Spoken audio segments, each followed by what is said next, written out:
So it's time for another gardening week, and I'm just potting on my early potatoes. So these are Swift, hopefully you can see, and they've grown on quite nicely now. And so I'm going to put them in their final pots, and I'm hoping there'll be a decent root system on these, showing that they're really well on and nicely established. And yeah, there we go, look at that, absolutely perfect. And this should give me, you know, like a 3-week head start, something like that probably. And that's, you know, it's nice to have with early potatoes, and it's not really much effort to start them like this, and actually it's quite a lot of fun. I wouldn't want to do all my potatoes like this, but for the first few that first month's harvest, basically, I press around like this.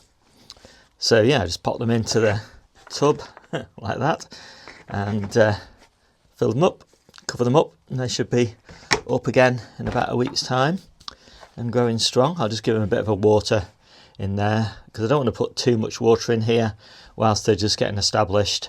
Until they break surface, I don't really want to be giving them too much water, so just a quick damp off. I just put these first 2 pots here. I might start some more and stick them down there. I haven't got any compost at the moment, and I've got 2 more tubs ready to go that are just breaking surface now in the greenhouse, no, in the conservatory. So yeah, that's all my potatoes done for the week, I think. Just giving this a bit of a tidy up now so I can sit out in here, because it's lovely and sunny.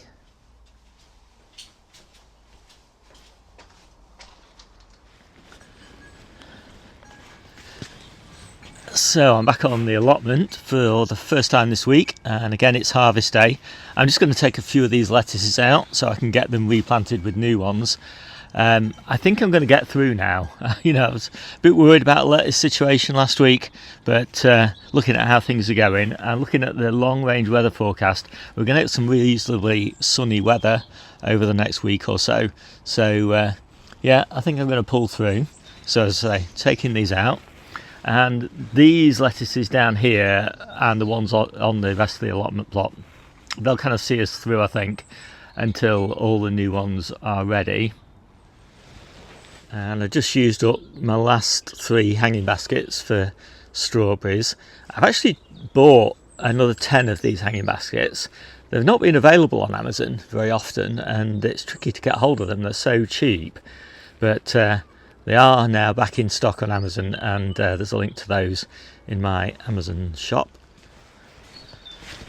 And kind of right on cue, just as the Asian greens all go to seed, I get the first flowers on the broad beans. Always seems to be about that timing, and yeah, it's always really exciting to get those first broad bean flowers.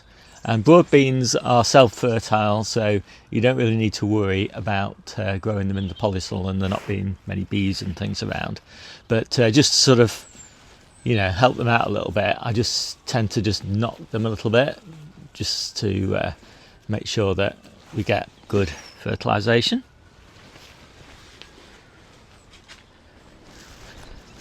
And I haven't managed to do much gardening, but I've done a little bit of infrastructure work. So I've moved these poles that are going to support the peas from down there to here, and I've put a low tunnel over the peas, and there was a cold frame top on there, and I moved the cold frame top down here over the lettuces.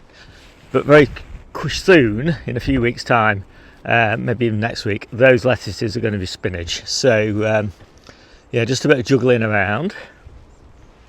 And this week, like pretty much every other week for the last 3 months, it's been just really rain, and all the plots around me are completely flooded. And then finally on the allotment, I just cleaned up this celery. It's looking quite nice actually. I think it'll really spring back to life in spring.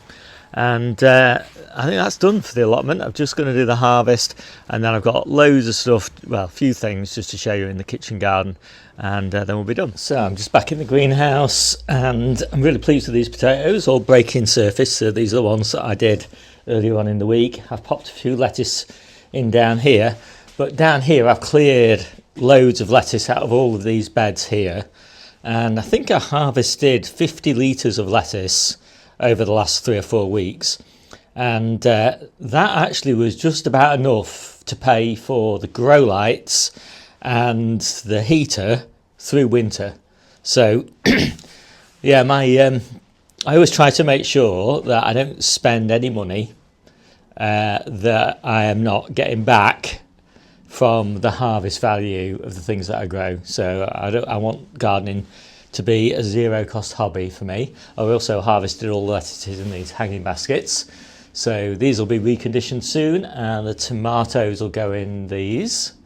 And yeah, all my little shallots are starting to show green now, which is great news. And I think that's pretty much it for the greenhouse. I've cleared all this space because I've got a lot of seeds to come down here next week, but you'll probably see those in the video next week as well.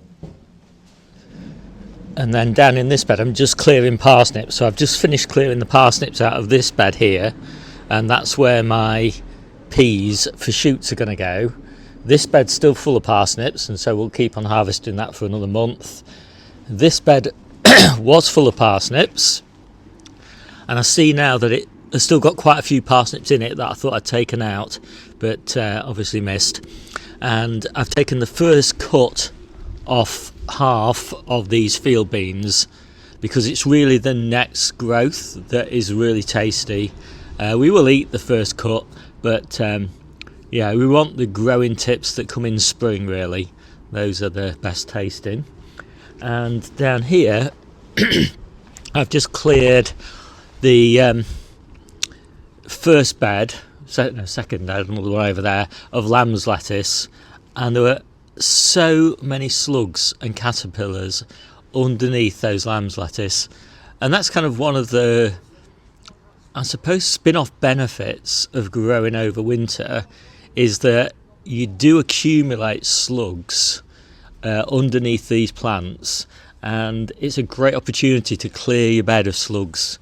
So this bed is not too bad now, and obviously it's got onions in it. Slugs don't really eat onions, although somebody did tell me that they'd had a bed of onions eaten by slugs, but I've never had a problem. So by the time I come to plant out in this bed in May, once all these onions are harvested, this should be fairly slug free. So that's a bit of a benefit. And then this one is the lamb's lettuce bed that we're currently harvesting, and this looks way better. This bed gets a little bit more sun, and have got salad onions interplanted in here, but they haven't done very well. But there's plenty of time for them to pick up, I guess. And if not, I will have something else to plant in here. So yeah, so lamb's lettuce for another sort of 3 or 4 weeks, hopefully.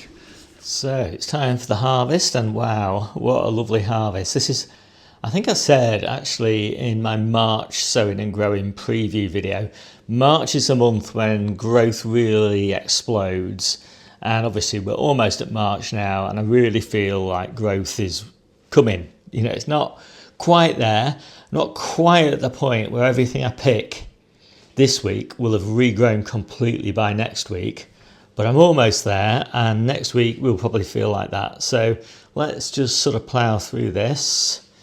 So from the store, we've got beetroot, onions, garlic, red cabbage, and potatoes, although, you know, potatoes are just picked straight from the pots.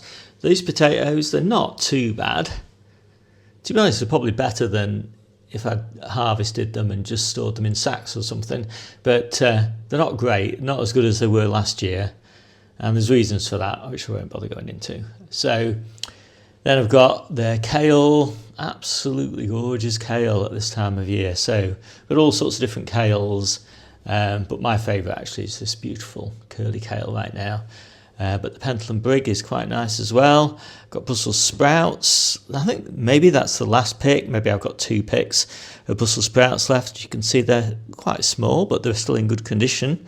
And the first pick of the field bean tips, and this is not a great time to be picking field bean tips, but you know, in 2 or 3 weeks time they'll be absolutely great. really lovely pick there of the purple sprouting broccoli. Very happy with that. And yeah, we should have purple sprouting broccoli for a long time now. Loads and loads of spinach. And this, you know, it's rough, this spinach. You know, it's not brilliant quality. It's a little bit thin. But the next, you know, in 2 weeks' time, the leaves will be much thicker, much higher quality. And yeah, something to sort of be proud of. But right now, it's just something to eat. And I'll show you the salad spinach in a minute, and you'll see there's a big difference between that and the salad spinach. So what else have we got here? We've got the parsnips. They're looking pretty good. Clean up well, don't they, parsnips? From the store, we've got Crown Prince squash, leeks obviously from the ground, and they're looking pretty nice actually. These are all multi-sown leeks grown in clumps of 3. And I like that sort of size for a leek myself. I don't really like these huge leeks. They're good for the show bench.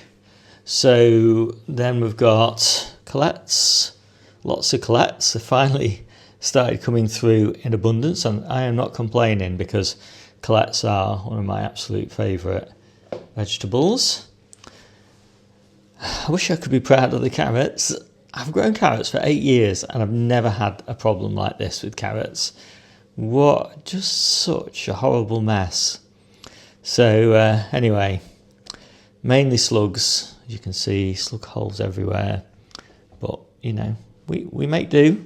We haven't bought any carrots yet, and we eat a lot of carrots. So then pretty much all of this is the salad ingredients, apart from those apples, and they're the last of the apples. So the apples have done well this year, pretty pleased with those. And so then we've got Claytonia, and more Claytonia, and I could have picked more Claytonia because it is going a bit crazy at this time of year. And, you know, best pick it soon, because in 2 or 3 weeks' time it'll start to go to seed. It's not as good then. So this is the first pick off the new Asian green bed, and I've got red stem pak choi, komatsuma, and there's some, oh yeah, there we go, tatsoi in there as well. And I'm pretty pleased with that. I could only pick sort of 1 or 2 leaves off each plant because they're only little plants at this point, but really nice for the salads.